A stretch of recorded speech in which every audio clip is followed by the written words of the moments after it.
Start करो। Video चल नहीं रहा था क्या?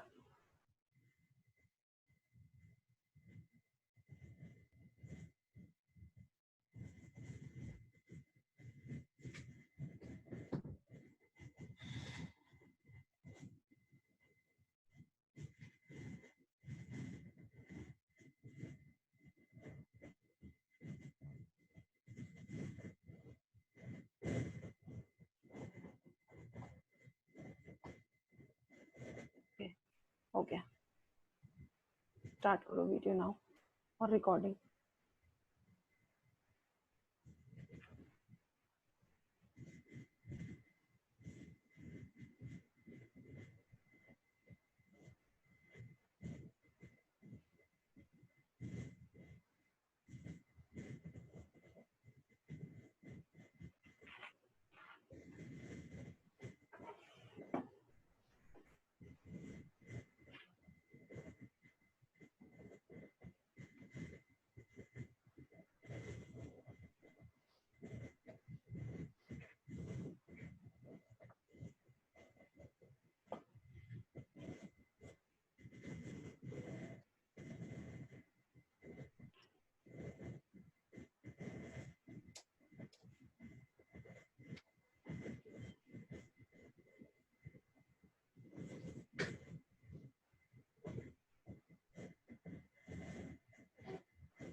इसको बंद कर दो, आवाज ही नहीं आ रही ना।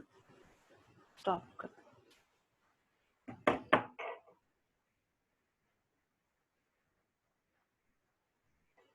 Good evening, ladies and gentlemen. This is my honor and privilege. Myself, Bhavna Shrivastava, headmistress of Sage International School, would like to welcome a person who is not required any introduction, but it is a formal meeting. So I would like to give her introduction. Shrimati Anuradha Shankar Singh. Welcome, ma'am. Senior IPS Officer, ADG Training, PHQ Bhopal. Ma'am, this is my honor that I requested you and you came here to meet us and to greet us. Thank you so much, ma'am. I would like to request, for today I just in the morning I was reading about you, ma'am. जब मैंने देखा कि आपको poems का बहुत शौक है, शायद ये आपके ग्रैंडफादर पोएट हैं और उनकी एक पोएम है 5 सन्स ऑफ मदर इंडिया, आपने शायद उसमें पढ़ा है, मैंने उसमें देखा, बाकी बच गया अंडा, ऐसा कुछ था उसमें। बहुत ही अच्छा बोला उसने। मैडम गांधी जी की बहुत बड़ी अनुयायी हैं। अफ्रीका में मैम ने गांधी जी के जब 150वें वर्षगांठ पे बहुत ही अच्छा लेक्चर भी दिया था। तो मैम आज हम आपको सुनना चाहते हैं। We are very happy to see you here. Please ma'am. Thank you Bhavna ji, क्या मेरी आवाज आ रही है? यस मैम, श्योर आ रही है। Thank you. मेरे लिए बहुत खुशी की बात है कि मैं आज आप लोगों के साथ यहाँ पर मुखातिब हूँ। मुझे बच्चों से बात करना खासकर बहुत अच्छा लगता है। बच्चे हैं यहाँ पर, मुझे दिख रहे हैं कुछ कुछ बच्चे तो जी जी जी जी जी मैम। और ये बहुत ही जरूरी है कि हम लोग आपस में भी बात करें। आपने मुझे जो टॉपिक कहा है वो है पैंडेमिक चैलेंजेस। तो यानी चुनौतियां, महामारी की चुनौतियां। मैं महामारी के बारे में कुछ बात करना चाहती हूँ और सब लोगों को ये कुछ चीजें याद दिलाना चाहती हूँ। जो हमारे देश में अभी जो स्थिति है वो दुनिया से अलग नहीं है, और जब पूरी दुनिया में एक बीमारी का फैलाव होता है तो हम उसे पैंडेमिक कहते हैं या महामारी।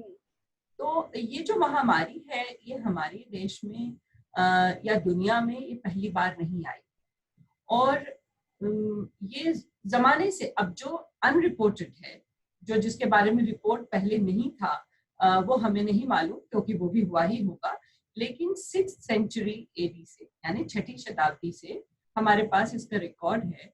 ये महामारियों ने दुनिया में बहुत बड़ी बड़ी तबाही मचाई। सबसे पहली महामारी जिसके बारे में हम जानते हैं उसको जस्टिनियन प्लेग कहते हैं। वो 6th सेंचुरी बीसी में एडी में आया, और उसके करीब करीब 400 साल के बाद फिर ब्लैक डेथ, आपने नाम सुना होगा उसको। ब्यूबोनिक प्लेग था, जस्टिनियन प्लेग भी ब्यूबोनिक प्लेग था और ब्लैक डेथ भी ब्यूबोनिक प्लेग था। ये चूहों से फैलता था। और ये पूरी दुनिया में कैसे फैला? ये पूरी दुनिया में फैला क्योंकि दुनिया में लोग तिजारत करते थे, व्यापार करते थे, यात्रा करते थे। और आपको ये जानकर के अभी लगता है ना जैसे हम पूरे इंटरकनेक्टेड है। मैं कई लोगों से बात करती हूँ तो लोग मुझे बताते हैं कि अभी इसलिए ऐसा फैल गया क्योंकि पूरी दुनिया इंटरकनेक्टेड है, लोग एक दूसरे के पास जाते हैं, जर्नी करते हैं, सब लोगों से मिलते हैं, इसलिए दुनिया में इतनी आसानी से ये फैल गया पैंडेमिक। लेकिन बात ये ऐसी नहीं है। 6th सेंचुरी से ही दुनिया में पैंडेमिक्स फैल रहे हैं, क्योंकि इंसान जो है ना वो एक जैसे पूरी नेचर में सभी लोग एक दूसरे से रिलेटेड हैं और हर एनिमल का एक कैरेक्टर है। तो ऐसे ही इंसान का एक कैरेक्टर है।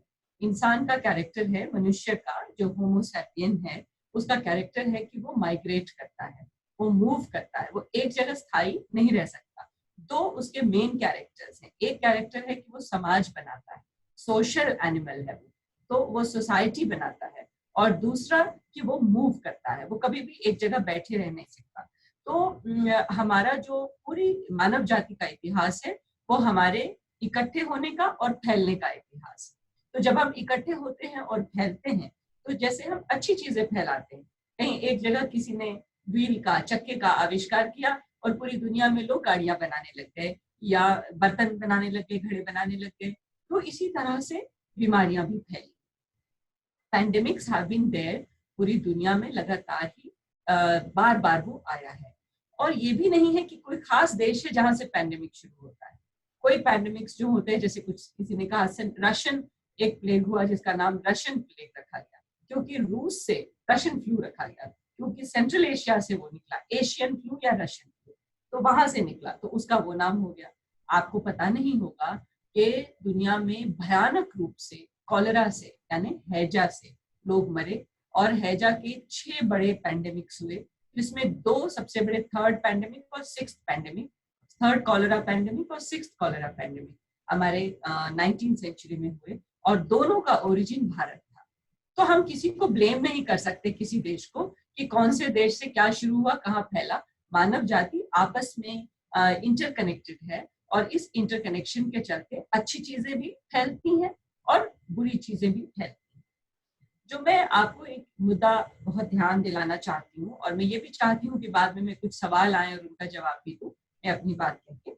तो एक चीज जो ध्यान देने वाली बात है कि जब आप हिस्ट्री पढ़ते हैं, एवरीबडी, आप लोग सब लोग जिस भी क्लास में होंगे, स्कूल चिल्ड्रन सब लोग हिस्ट्री पढ़ते शुरू से 4th-5th से ठीक ठाक हिस्ट्री पढ़ाने लग जाते हैं। आप एक चीज ध्यान करो कि history is always about war. History is always about this country and that country, और this raja and that raja, this king and that prince, और इन्हीं के बारे में हिस्ट्री होती है। जब किंग्स और प्रिंसेस का समय खत्म हो जाता है और डेमोक्रेसीज या रिपब्लिक का समय आता है, तो भी हम इनकी लड़ाइयां देखते हैं कि इस देश ने इस देश के साथ ये 1st world war, 2nd world war, Crimean war, फलाने वॉर, धमाके वॉर, भारत में ही ये वाला 1948 में वॉर, 62 में वॉर, 65 में वॉर, 71 में वॉर। तो ऐसा लगता है कि हम हमेशा, इनफैक्ट जो हमारा पहला अंग्रेजों के खिलाफ सबसे पहला हमारा मूवमेंट था, उसको भी हम फर्स्ट वॉर ऑफ इंडिपेंडेंस, तो 1857 में। तो पूरा का पूरा फोकस हमारा मानव जाति के बारे में पढ़ने के लिए, पूरा का पूरा फोकस हमारा वॉर होता है। और वो क्यों होता है? इसलिए होता है बिकॉज हम हमेशा नेशन के रूप में सोचते हैं। नेशन सोचते हैं तो बाउंड्री सोचते हैं। जब नेशन होगा तो उसकी एक सीमा होगी, उसकी एक बाउंड्री होगी, और जब बाउंड्री होगी तो बाउंड्री पे लड़ाई होगी। क्योंकि जब आप पड़ोस में कोई रहता है और आपने कहा ये हमारी चौहद्दी है, ये चाहत दीवारी है हमारी, this is the boundary of my house, तो उसको जो भी कोई आपकी बाउंड्री को क्रॉस करेगा तो आप उसको या तो समझाएंगे कि मत आओ यहाँ मेरी बाउंड्री है, या फिर उससे आप लड़ने लग जाएंगे।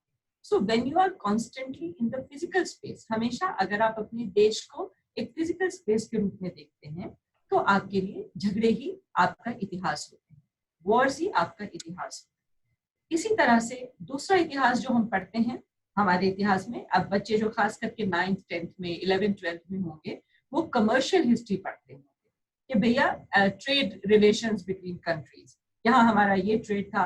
आपको ये बताते हैं इंडस वैली सिविलाइजेशन के सील्स जो होते हैं वो हमें कहाँ कहाँ दूर दूर तक मिले, इजिप्ट में मिले, ग्रीस में मिले, फिनिशिया में मिले। तो ये सब चीजें जो हम पढ़ते हैं, या तो वॉर या ट्रेड। सो या तो हम एक पॉलिटिकल बाउंड्री है या फिर हम एक इकोनॉमी है, हम ऐसे सोचते हैं।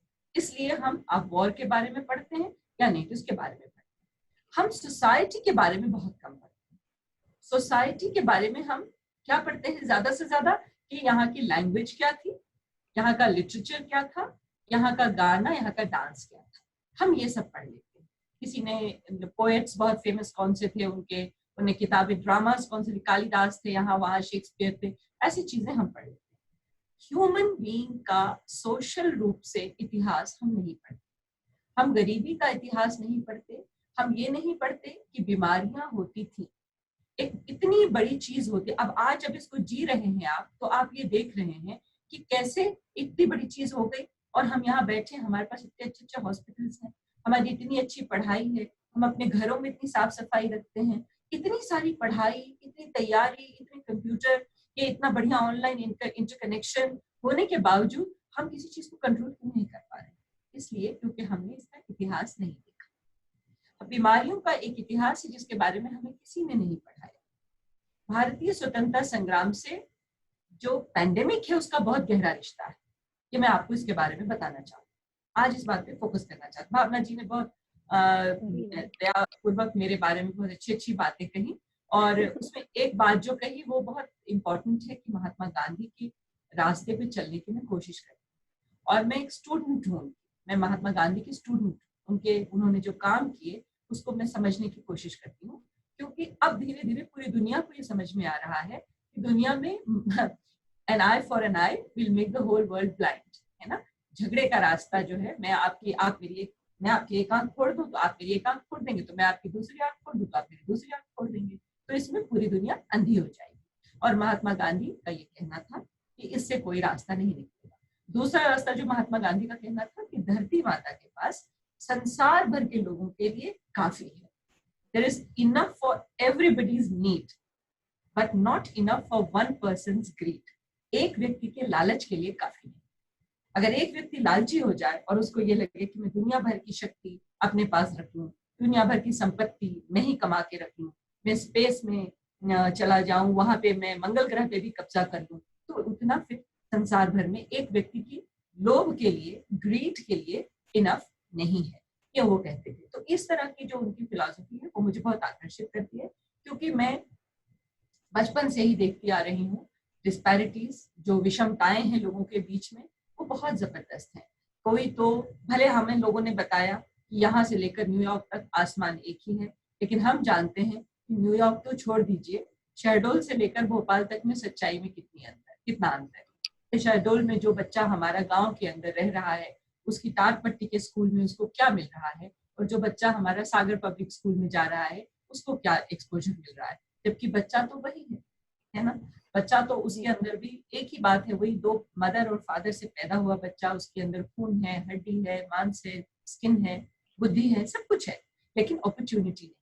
तो मुझे हमेशा ये तकलीफ देता है कि अपॉर्चुनिटी हम क्यों नहीं, मुझे बहुत प्रिविलेज बैकग्राउंड में मैं पैदा हुई, मुझे सब तरह की प्रिविलेजेस मिली, तो मेरे लिए अपॉर्चुनिटीज दूसरों को नहीं मिलती थी, तो मुझे एक अच्छा नहीं लगता था। और मुझे ये लगता था कि इस अपराध बोध से रास्ता सिर्फ महात्मा गांधी।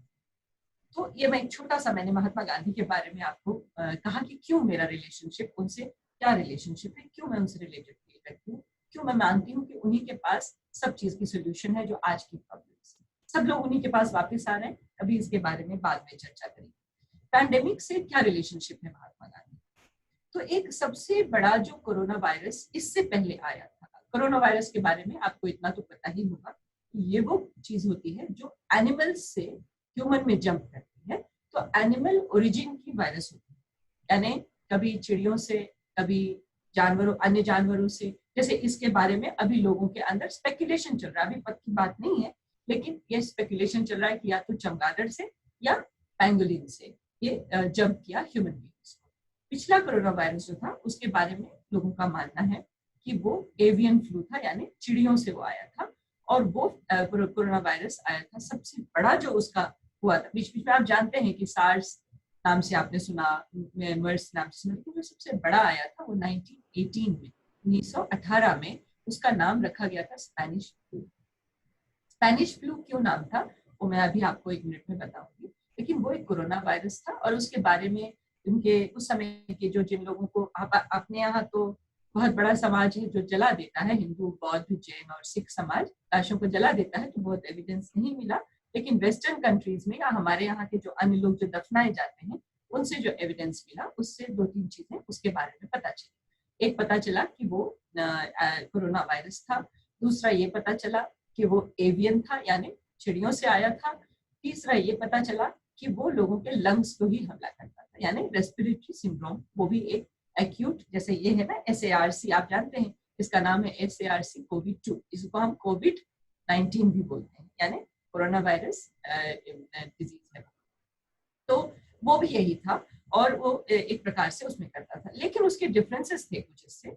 वो सबसे ज्यादा यंग लोगों को उसने मारा। क्यों? क्योंकि यंग लोगों को वो इम्यून सिस्टम को ओवरचार्ज कर देता था, और यंग लोगों का इम्यून सिस्टम बेहतर होता है, तो वो ओवरचार्ज होने के कारण वो ओवर रिएक्ट करके और उनके लंग्स में पानी भर जाता था और उनकी डेथ हो जाती थी। आप अगर प्रॉपर वेबसाइट्स पे जाएंगे WHO के या कुछ अच्छे हिस्ट्री के वेबसाइट्स पे, तो आपको स्पेनिश फ्लू पे काफी कुछ मिलेगा। इसकी जो ओरिजिन है वो दरअसल, अच्छा 1918 में और क्या हुआ था, I mean, you know very well that 1914 से 1918 तक फर्स्ट वर्ल्ड वॉर चल रहा था, और यूरोप के और बड़ी बड़ी शक्तियां आपस में लड़ रही थी, है ना। जर्मनी के अलाइज थे और इधर UK के और इनके अलाइज थे, और US बाद में कूद गया था फ्रॉम द अदर साइड, तो अगेंस्ट जर्मनी। तो ये पूरा जो माहौल चल रहा था, युद्ध का माहौल 1914 से ही चल रहा था, फ्रॉम 1914। इन 1918 जब ये कोरोना वायरस का हमला हुआ, one of the first groups जो मरे वो सोल्जर्स थे इन अमेरिका, यूएस में उनकी मृत्यु हुई। और वो कैंप्स में हुई, जो सोल्जर्स के ट्रेनिंग कैंप्स होते हैं ना, वहां पर हुई। जब जैसे ये वहां घुसा, कनाडा में पहले फैला और वहां से लोग वहां पहुंचे US, और वहां पे उन्होंने मारना शुरू कर दिया जवान सोल्जर्स को। ये उन्होंने पैटर्न देखा, लेकिन उन्होंने इसको इग्नोर किया। क्यों इग्नोर किया? उन्हें ये लगा कि अगर बीमारी की बात ज्यादा चर्चा होगी तो फिर युद्ध में बच्चे जाने में डरने लगेंगे। क्योंकि जब पहली बार पहले शिप में बैठ करके और अमेरिकन सोल्जर्स यूरोप पहुंचे, तो फ्रांस में वो अपने साथ शिप में इस बीमारी को लेकर गए। कुछ लोगों को, जैसा कि आप इसके बारे में भी जानते हैं, कोविड-19 के बारे में भी, कि इसमें भी सिम्टम्स नहीं आते, एसिम्प्टोमेटिक होता है। तो उसमें भी कुछ लोगों को सिम्टम्स नहीं थे, कुछ को थे तो वो रुक गए होंगे, नहीं थे वहां चले गए होंगे, और वो फैल गया। और ट्रेंचेस में, जो वॉर ट्रेंचेस में होता था उस जमाने में, अभी भी होता है, खैर बहुत सारा वॉर ट्रेंचेस में होता है, तो ट्रेंचेस में फैल गया और बच्चे, यंग मैन पटापट मरने लगे। तो इसको फिर इन लोगों ने, इनके शासकों ने, US के प्रेसिडेंट ने, UK के प्राइम मिनिस्टर ने आपस में तय किया, बहुत क्रूरतापूर्ण निर्णय लिया कि इसके बारे में हम किसी को बताएंगे नहीं, जितना हो सकेगा इलाज करेंगे, जो मरेगा मर जाएगा, क्योंकि बेचारा सिपाही गरीब उसका है कौन। तो वो मरने लगे और अंततः जाके जब ये बीमारी स्पेन पहुंच गई और इन सब जगहों पे बाकी सब, चूंकि वॉर चल रहा था तो प्रेस का फ्रीडम रोका हुआ था और प्रेस में कुछ भी रिपोर्ट नहीं हो रहा था। तो इन सब को ये जा करके और जाके जब कहाँ पहुंचे, जब ये पहुंचे हैं इन इन इन स्पेन, जब बीमारियां स्पेन पहुंच गई तो Spain was not participating in the war, वो न्यूट्रल कंट्री था। न्यूट्रल कंट्री होने के कारण वहां प्रेस में सेंसरशिप नहीं था। तो स्पेन में ये रिपोर्ट हो गया और स्पेन में कहा कि ऐसा एक एपिडेमिक चला है जो पैंडेमिक है, अमेरिका से यूरोप तक आ गया। अब ये स्पेनिश फ्लू इसलिए कहलाया। अब वहां से सोल्जर्स बैठे और चूंकि यूके कहा क्या करता था उस वक्त, भारत को ओन करता था एक तरीके से। हम ब्रिटिश प्रजा थे, भारत ब्रिटिश के कॉलोनाइजर्स के कब्जे में था, तो भारतीय लोग भी वहां सेना में लड़ रहे थे। आपको पता होगा, अगर आप फर्स्ट वर्ल्ड वॉर के अभी कुछ ही दिन पहले 1918 में उसकी शताब्दी मनाई गई और कई सारे हिंदुस्तानियों को भी उन्होंने धन्यवाद दिया, इसलिए क्योंकि हिंदुस्तान के हम गुलाम थे और हम यहाँ से लड़ने के लिए अंग्रेजों के लिए गए थे। अफ्रीका में हम लड़े उनकी तरफ से, कई जगह हम लड़े, इटली में लड़े, बहुत जगह लड़े। तो उनमें से हमारे सोल्जर्स और कुछ उनके सोल्जर्स जो बॉम्बे पहुंचे तो अपने साथ वो बॉम्बे में इसको ले आए। अब जो वहां मौतें हुई वो तो हुई लाखों की संख्या, यहाँ पर करोड़ों मृत्यु हुई। बोलिए क्यों?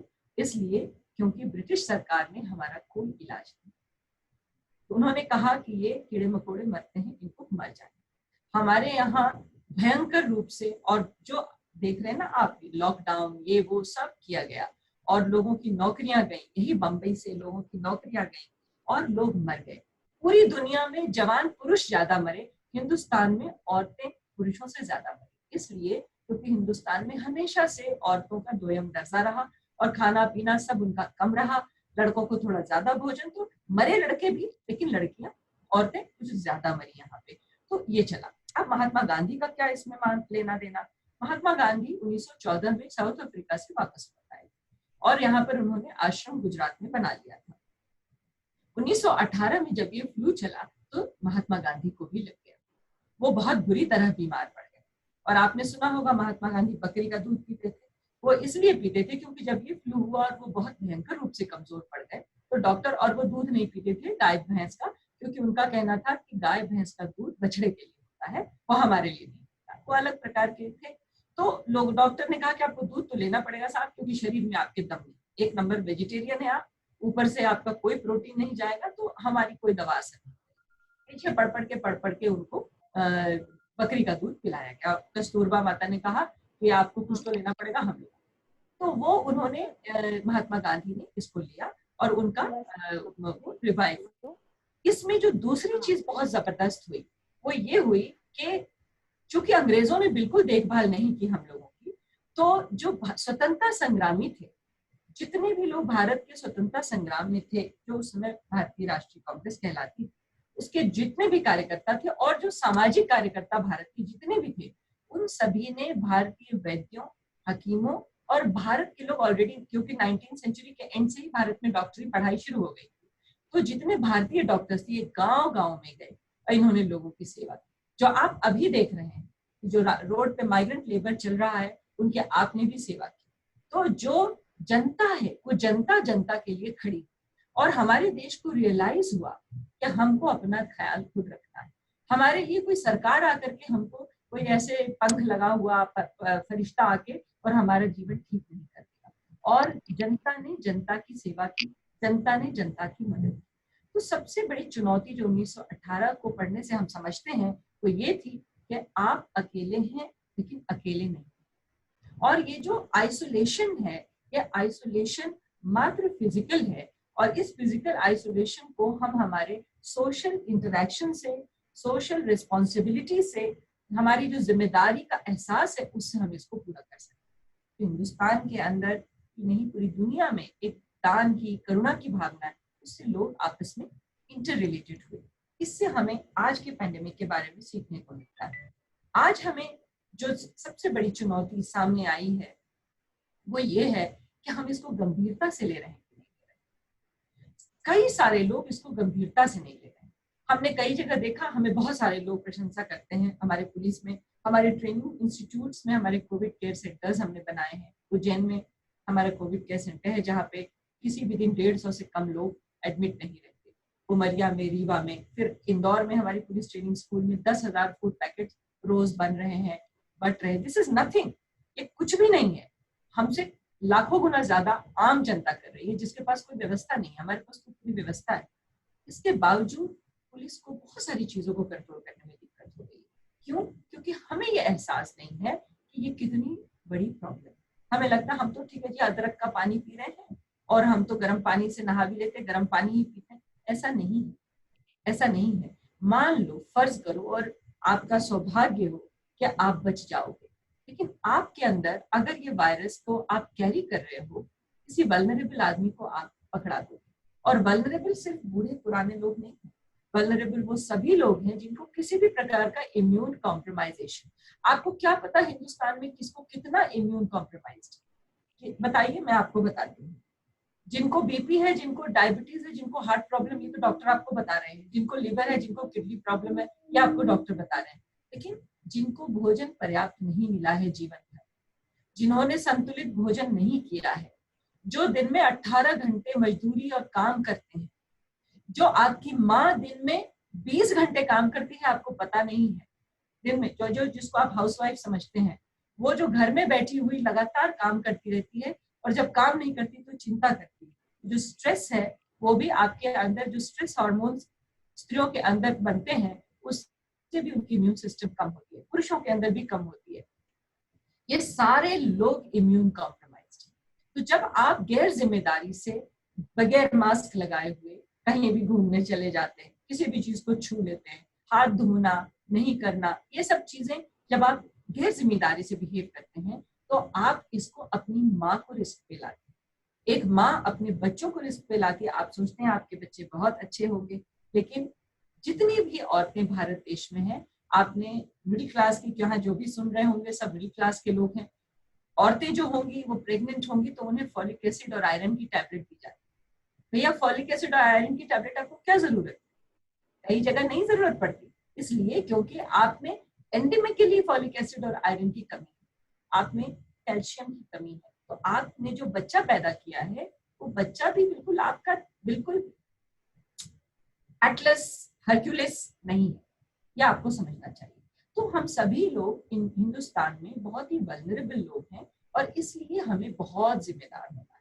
मुझे पता चला, इतना दुख हुआ कि कोई व्यक्ति जो है यहाँ पकड़ा गया जो लाखों पैकेट गुटखा के यहाँ पर ब्लैक मार्केटिंग कर रहा था। भले आदमी इस मौके को लेके गुटखे की आदत छोड़ देते, ये अच्छा मौका था। कई लोगों को आप कहो कि ये मत खाओ तो वो कहते क्या करें साहब, छूटता ही नहीं है। तो ये मौका था ना, इस मौके में मजबूरी में रो के गा के छोड़ देते, नहीं छोड़ा। तो ये जो गैर जिम्मेदारी, हमारी सबसे बड़ी जो चुनौती हमारे यहाँ है वो है गैर जिम्मेदारी, चीजों को सीरियसली नहीं लेना। जिन चीजों को बहुत सीरियसली लेना चाहिए उनको नहीं लेना। And this is what we have to learn. 1918 के पैंडेमिक में अचानक, और वो तो भारत में पता नहीं क्या अद्भुत समय चल रहा था कि एक अचानक एक वेव चला कि हर व्यक्ति के लिए जिम्मेदार हुआ। और आप 1918 के बाद भारतीय स्वतंत्रता आंदोलन का इतिहास देख लीजिए। 1919 में जलियांवाला बाग में अंग्रेज औरतों को और बच्चों को इसलिए मार पाए क्योंकि औरतें और बच्चे आए वहां पर। यानी स्वतंत्रता संग्राम में औरतें आने लगी, बच्चे आने लगे। तो आप समझ रहे हैं, क्योंकि उन्हें लगा कि ये गौरांग प्रभु मेरा ध्यान ही नहीं दे रहा है, हमें मरने को छोड़ दे रहा है, तो हमें अपने लिए ही खड़ा होना होगा। और तब गांधी बाबा की पुकार पे लोग सड़कों पे आए और लोग आकर के और अंग्रेज के सामने खड़े हुए, मारो जो मारना है मारो, हम अपने देश को अपने हाथ में लें। अब जब देश हमारे हाथ में आ गया तो हमने देश को भगवान भरोसे छोड़ दिया। तो this has to be owned up. ये हमारा है, ये धरती हमारी, ये देश हमारा, ये शहर हमारा, ये सड़क हमारी, ये हमारा है। तो इसलिए, और ये शरीर हमारा, क्योंकि संस्कृत में कहावत है, शरीर माध्यम खलु धर्म साधनम। शरीर धर्म के साधन का पहला साधन। तो पहला साधन ही बर्बाद हो जाएगा तो क्या नमाज पढ़ोगे, क्या पूजा करोगे? तो इसलिए ये सब चीजों की जिम्मेदारी, own up your body, own up your self, own up your family, own up your society, own up your city. own up your country and own up this beautiful earth, है ना? तभी तो हम सब लोग मिलकर इसको शेयर करेंगे, because जैसा कि मैंने आपको शुरू में ही कहा, there is enough for everybody's need, काफी है. अगर कोई बहुत greedy ना हो जाए, कब्जा ना करने लगे, तो there is enough for everybody. We can all share this, we can all participate. And ये जो एक ब्यूटी निकली हमारे समाज की इस कठिन समय में, जहां हम सब एक दूसरे के लिए खड़े हुए, मैंने देखा चुपचाप बिना किसी फोटो खिंचाए अखबार के लिए लोग गए और पैदल चलते माइग्रेंट्स को चप्पलें बांट के आए. मैंने देखा अपनी आंखों से. लोग गए, खाना बना कर लेकर के आए, पानी पिला करके आए. ये जो सौंदर्य निकला हमारे समाज के अंदर का, ये इस चुनौती में बहुत सुंदरता से निकला, और मैं इसके लिए बहुत अंदर से बहुत गदगद महसूस करती हूँ. और मुझे इसीलिए कभी नाउम्मीद नहीं होती, मैं नाउम्मीद नहीं होती हूँ. मुझे I am always optimistic that there is some deep and enduring beauty inside our society, which will make us always it will make us survive with beauty, happiness and joy. And this is what I have to say. इतना मुझे कहना था. अगर किसी का और कुछ आप कहना चाहते हैं या कुछ और आप चाहते हैं जिस पर मैं बोलूं, तो आप बताइए. मैम, मेरा एक क्वेश्चन था. जैसा कि आपने कहा, आप कभी ना उम्मीद नहीं होते, हर चीज में आपको हमेशा एक उम्मीद रहती है, लेकिन लाइफ में एक पॉइंट ऐसा आता है, एक सिचुएशन कि कभी हमें लगता है कि अब इसके आगे कुछ नहीं हो सकता. तो उन सिचुएशंस में हमें कैसे अपने आप को पॉजिटिव रखना चाहिए? Because you get lot many people surrounded you who are very negative, who always push you back, and they don't allow. Being a female, lot many things we have to face every day. So what we should do to become strong to face all these challenges in life? ठीक है, मैं आपको एक बात बताऊं. Honestly महिलाओं के लिए खास करके मध्य प्रदेश जैसी जगह में थोड़ा ज्यादा चैलेंज है, लेकिन पुरुषों को भी है ये चैलेंज. हर आदमी को, जिसको जो वल्नरेबल पोजीशन में होता है ना, उसको ये चैलेंज कभी ना कभी आता है. कभी ये चैलेंज फिजिकल आता है, कभी ये चैलेंज मेंटल आता है, कभी मेंटल का मतलब इंटेलेक्चुअली आता है, कभी ये इमोशनल चैलेंज आता है. और मुझे ऐसा लगता है कि पहली चीज जो हम नहीं करते वो है कम्युनिकेट नहीं करते. आजकल हम सब लोग बहुत ही ज्यादा, मतलब मुझे तो लगता है ये जो आइसोलेशन कराया गया लॉकडाउन की वजह से, इसमें हम ज्यादा जुड़ गए एक दूसरे से. इससे बहुत आइसोलेटेड हो गए. हमने घर में एक दूसरे को नोटिस करना छोड़ दिया था, और अपने दोस्तों मित्रों से भी हमने मिस करना छोड़ दिया था. मिलते भी थे तो सब लोग एक दो. मैंने देखा, मेरे पास व्हाट्सएप नहीं है, मैं सोशल मीडिया से दूर रहती हूँ, और मैं कोशिश करती हूँ कि कम से कम कॉर्पोरेट्स को लाभ पहुंचाऊं, ऐसा मेरा मानना है.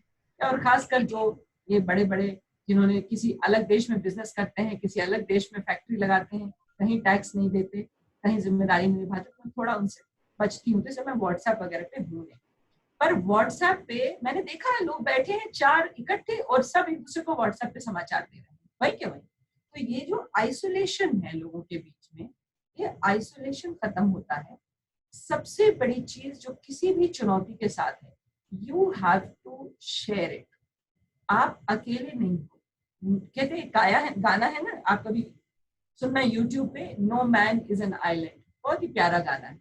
No man is an island. हम कोई भी एक द्वीप नहीं, हम सब अंतर जैसा इंटरकनेक्टेड. तो we must share. There is somebody on this earth जिससे आप शेयर कर सकते.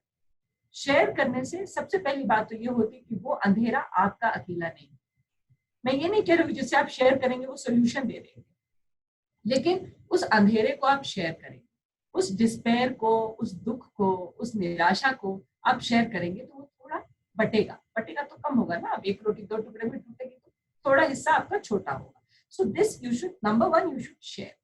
नंबर 2, आपको अपने आप से ये सवाल पूछना चाहिए कि मैं खुद से क्या अपेक्षा करती हूँ या करता हूँ, क्योंकि आपकी अपेक्षा रीजनेबल है कि नहीं. अब मेरी अपेक्षा मुझसे रीजनेबल होनी चाहिए. मैं जिंदगी में कभी, मुझे मेरे लिए स्कूल में फर्स्ट फ्रॉम लास्ट का एक प्राइज होता था दौड़ में. मैं कभी दौड़ नहीं पाती थी बहुत अच्छे से. मैंने कभी अपने से उम्मीद नहीं की कि मैं बहुत बड़ी एथलीट बन जाऊँ. अब मैं जब एकेडमी पहुंची, अब मैं तो निहायत, आप देख रहे हैं, चश्मुद्दीन, हमारे यहाँ कहते थे चश्मुद्दीन बजाए पी. तो मैं तो हमेशा से पढ़ने लिखने वाली. 9 साल की उम्र से चश्मा लग गया, तो पढ़ने वाले एकदम, मतलब किताबी कीड़ा. अब हम हो गए आईपीएस में आ गए. अब ये हमारी सिलेक्शन प्रोसेस की बलिहारी है एकदम पढ़ाकू लोग आईपीएस में पहुंच गए, क्योंकि सिर्फ पढ़ाई का एग्जाम होता है, कोई फिजिकल एग्जाम तो होता नहीं है। तो हम पहुंच गए जब वहां, और हमें लगा कि इसमें लोगों के लिए करने का काम है, हमेशा से यही अंदर में बात थी कि कुछ करना है, गांधीयन परिवार है तो इसमें कुछ करना है, और नॉन वायलेंटली पुलिसिंग का काम कैसे हो सकता है, ये जीवन में देखना है। 30 साल तक इसी का एक्सपेरिमेंट करते रहे हम। तो वो वहां पर दौड़ने में बहुत जबरदस्त चैलेंज था, फिजिकल चैलेंज बहुत भयंकर था। उससे एक दूसरा चैलेंज एक इंटरेस्टिंग ये था मेरे साथ कि मेरा बेटा जो है वो मैंने एग्जाम के 3 दिन बाद, जो हमारा यूपीएससी का एग्जाम खत्म हुआ उसके 3 दिन बाद डिलीवर किया। यानी मेरा बेटा फुल टर्म था जब मैंने एग्जाम दिया यूपीएससी का। वो 1 साल 1.25 साल का था जब मुझे ज्वाइन करना पड़ा। तो 1 साल के बच्चे को छोड़ना, दूध पिला रही थी मैं उसको। लैक्टेटिंग मदर की एक अलग प्रॉब्लम होती है जब आप दूध पिला रहे होते हैं तो वो उस वक्त फिर वहां जाती थी। और पहले दिन को कोई आपको एकेडमी में अभी भी वैसे ही करते हैं, पहले दिन से आपको कोई थोड़ा दौड़ो फिर दौड़ो ऐसा नहीं करते, वो पहले दिन आपको पूरा दौड़ा देते। तो मैं तो बेहोश हो गई और मुझे लगा ये काम मुझसे होने वाला है। तो मेरे उस्ताद थे, ही वाज फ्रॉम नेपाल। वो उन्होंने मुझसे ये बोला, आईटीबीपी के थे वो, और उन्होंने मुझसे ये बोला कि आप जेब में किशमिश रखो और दौड़ो। तो मैंने कहा होगा नहीं, मेरा पैर टूट जाएगा, हाथ टूट जाएगा। तो उन्होंने कहा कि टूट जाएगा तो जुड़ जाएगा। अभी 24-25 साल की उम्र में तुम्हारा पैर टूट के हमेशा टूटा नहीं रहेगा, मगर तुम इसके लायक ही नहीं हो, ऐसा तुमने कैसे सोच लिया, कैसे सोच। और मैं आपको ये बताती हूँ कि विदिन अ फ्यू मंथ्स, मेरा विदिन अ फ्यू डेज नहीं हुआ, इट टुक टाइम। और बीच में कई बार मुझे लगा, बीच में एक हमारे परिचित, हमारे पिताजी के परिचित आए एकेडमी में, उन्होंने मुझे देखा और उन्होंने जाके और रोने लगे मुझे देख के कि ये तुम्हारी क्या स्थिति होगी, क्योंकि मेरा पैर सूज के इतना हो गया था, because I kept stressing it. और उन्होंने कोई दया नहीं की, उन्होंने मुझे दौड़ाते रहे। इस तरह से धीरे धीरे करके, उसी बीच में क्या हुआ कि मैं ग्रामीण क्षेत्र, मेरे ननिहाल ग्रामीण क्षेत्र में थी, और वहाँ घोड़े का इस्तेमाल हमारे मामा जी लोग करते थे, क्योंकि वहाँ बाढ़ बहुत आती है तो घोड़ा लोग रखते हैं। तो घोड़ा चढ़ने की मुझे आदत, मैं चढ़ी हुई थी घोड़े पहले पे। तो कई लोग घोड़े पे चढ़ ही नहीं पा रहे थे, मैं घोड़े पे चढ़ गई। तो उन्होंने कहा देखो तुम दौड़ नहीं पाती, मगर तुम्हें घोड़े से डर नहीं लगा। इसी तरह कई लोग थे जिनको स्विमिंग से डर नहीं लगता था, उनको घोड़े से डर लगता था। तो कोई ऐसी चीज है जो आपके अंदर है, हर चीज नहीं है ऐसा नहीं है। कई लोग थे जो कमांड अच्छे से सुन लेते थे, हम ही जैसे कमांड के मारे हमारा गड़बड़ था, हम हमेशा से थोड़े से अनुशासन में कमजोर रहे, तो हमारा कमांड गड़बड़ हो जाता था, क्योंकि उसी वक्त हम कुछ और अच्छा सोचने लग जाते थे। तो या किसी को फूल दिख जाता था तो उसको देखने लग जाते थे, या मुझे हंसी बहुत ज्यादा आती है तो मैं, अब किसी उस्ताद जी ने अलग अलग, दक्षिण भारत के उस्ताद थे, अब एक हैदराबाद के थे, तो वो कहते थे क्या करते आप लोग, हाँ, तो हमें हंसी लग जाती थी उनके ऊपर। तो इस तरह की छोटी छोटी चीजों में डांट पड़ती, लगता था यार ये तो हमसे नहीं हो पाएगा और चले ही जाएंगे। लेकिन धीरे धीरे हमने डिस्कवर किया कि हम ऐसा नहीं है, हम हर चीज में एक्सेल नहीं कर सकते, और हमने ये टारगेट भी नहीं रखा कि हमें हर चीज में बिल्कुल टॉप पर रहना है, लेकिन हमें हर चीज कर पाना है, ये हम कर पाते हैं। ह्यूमन बीइंग्स ने ही हर चीज कर लिया है ना। कोई ऐसी चीज जो आपके आसपास है, आपके ये जूम है तो किसी ह्यूमन बीइंग ने बनाया, जिस कंप्यूटर पे हम देख रहे हैं वो किसी ह्यूमन बीइंग ने बनाया, जो पीछे आपके पर्दा टंगा है वो किसी ह्यूमन बीइंग ने बनाया। तो ये सारा किसी ने, बकरी ने या शेर ने नहीं बनाया, या हमारे ही प्रजाति के किसी ने बनाया और हमसे प्रीवियस टाइम में बनाया। यानी हम तो अभी एडवांस्ड है, हमेशा समय आगे चलता है ना, तो हम तो अभी एडवांस्ड है। There is nothing which can stop us.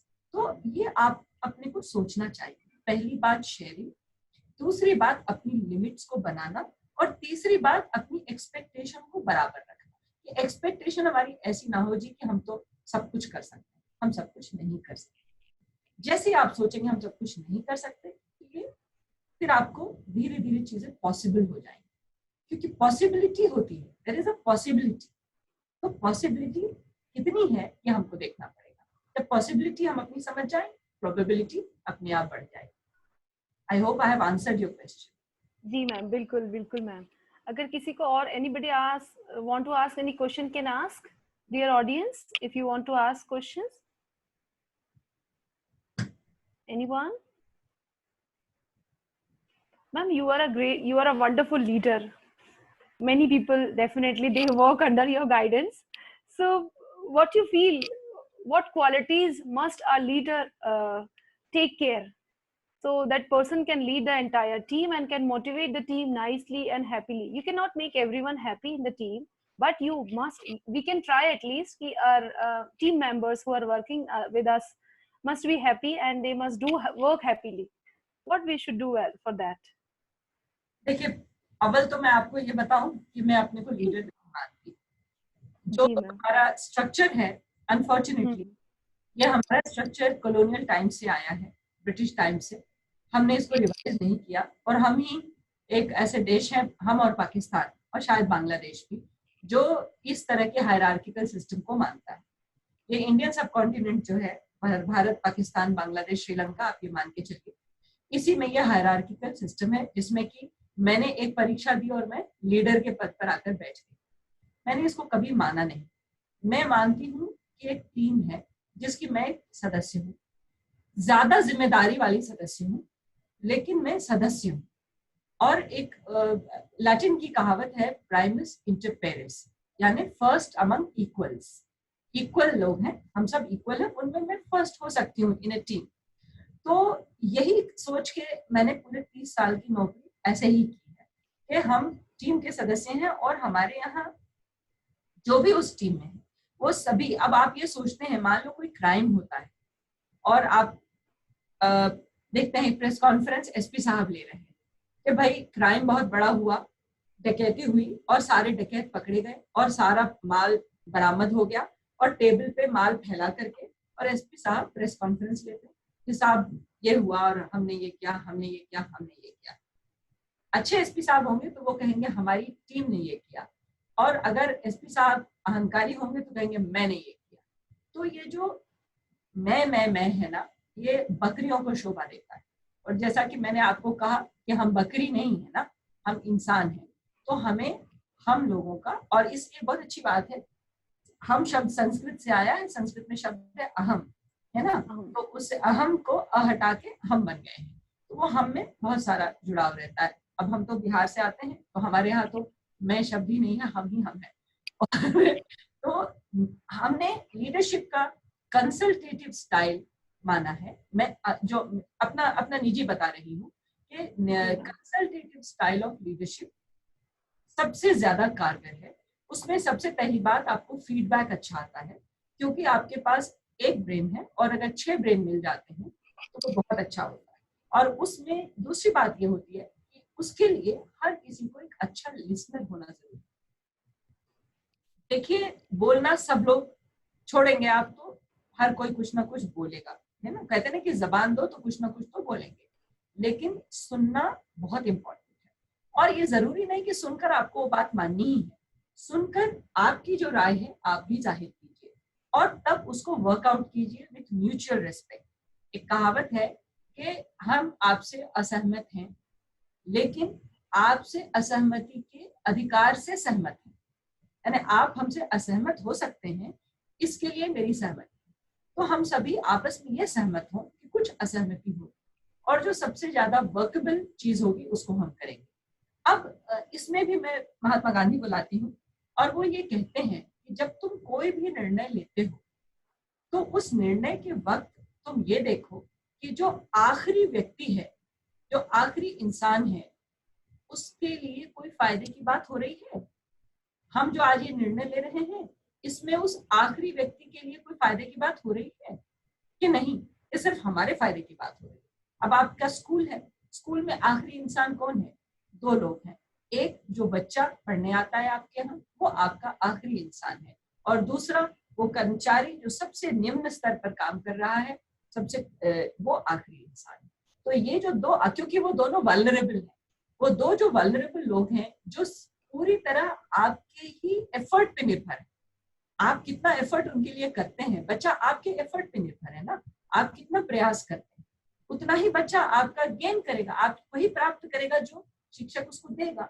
तो वो बच्चे के लिए वो निर्णय कितना कारगर होगा, ये सोचकर ही आपको निर्णय लेना चाहिए। जैसे हमारे यहाँ पुलिस में मैंने कोशिश किया कि हम लोग जब भी बात करें तो जो आखिरी व्यक्ति, यानी जो सबसे गरीब स्लम के अंदर जो सबसे गरीब इंसान रह रहा है, क्या उसकी सुरक्षा सुनिश्चित होगी? क्या उसके अधिकार संरक्षित होंगे, तो ऐसा निर्णय लो।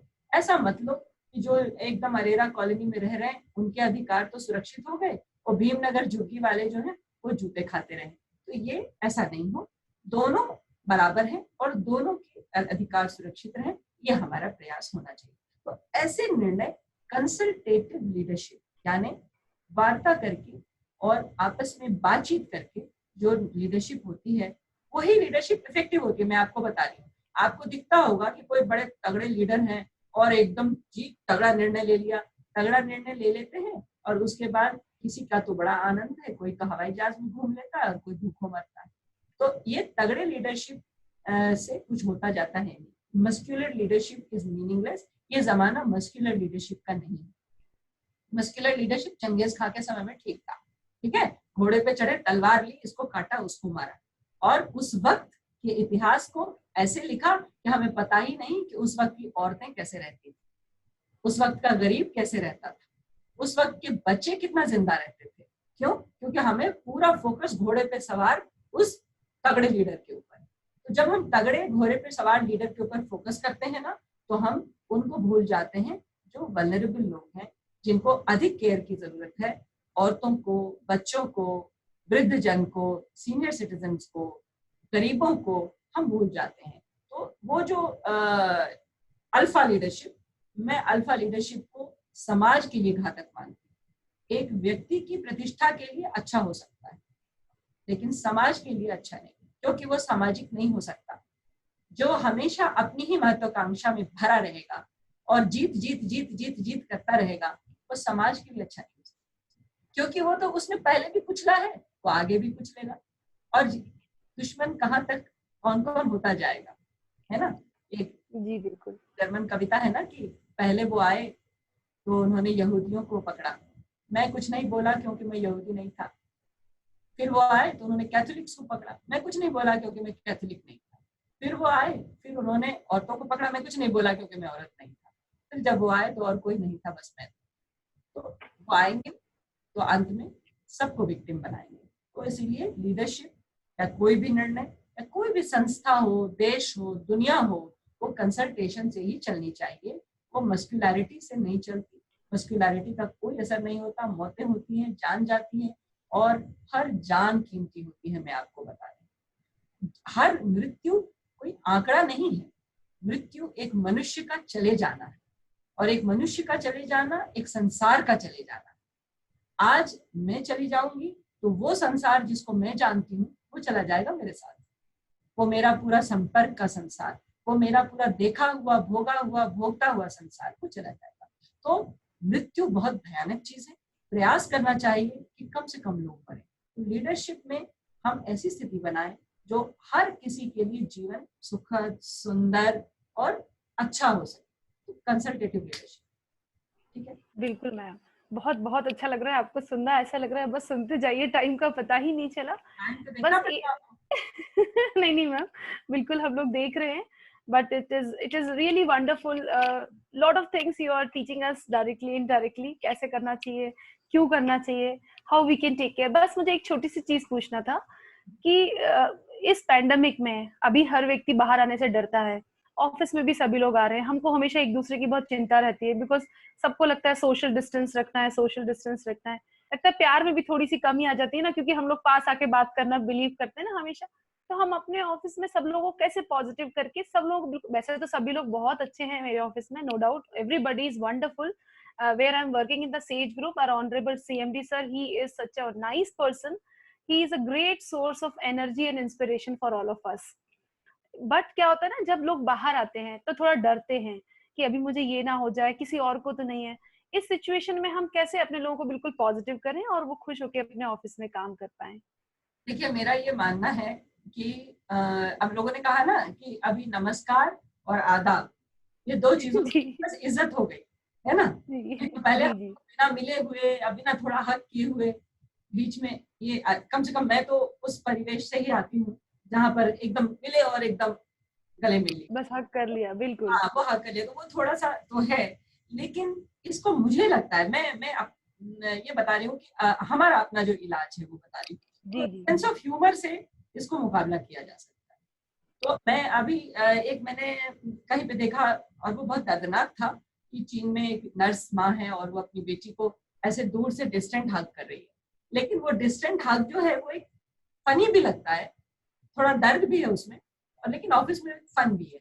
पर मुझे ऐसा लगता है कि सेंस ऑफ ह्यूमर से, थोड़ा हास्य बोध जिसको कहते हैं, उससे इन चीजों का मुकाबला किया जा सकता है, क्योंकि दिस टू शैल पास, ये भी समय आया है और चला जाएगा।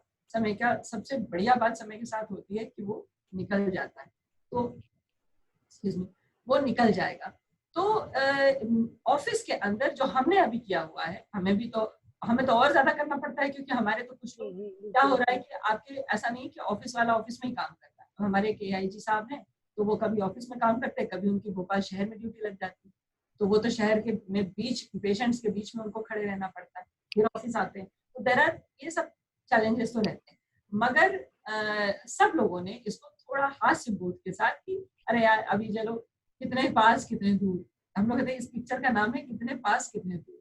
तो ऐसे कुछ ना कुछ सेंस ऑफ ह्यूमर के साथ हंसते हुए, मजाक मजे मजे में, किसी को हर्ट करने वाला नहीं, लेकिन मजे मजे में इसको हमें निकालना पड़ेगा और केयरफुल तो रहना ही पड़ेगा। और मुझे इस बात की बहुत खुशी है कि सब लोग केयरफुल रह रहे हैं, क्योंकि भले कुछ भी दिन रहे, लेकिन ये हमारे लिए सिर्फ और सिर्फ सोशल डिस्टेंसिंग और क्लीन हैंड्स, इसके अलावा इसका कोई उपाय नहीं है। आपको पता है, इसके ऊपर खूब अब फटाफट रिसर्च हो गई और लोगों ने ये भी बता दिया कि आपका जो सलाइवा है या नाक का जो नॉस्ट्रिल से जो निकलता है, उससे, इन चीजों से, आपके ब्रेथ से चीजें फैल सकती है। तो इसलिए मास्क लगाना चाहिए। अगर आप यहाँ सशरीर होती तो अपन मास्क लगा के थोड़ी बात कर लो।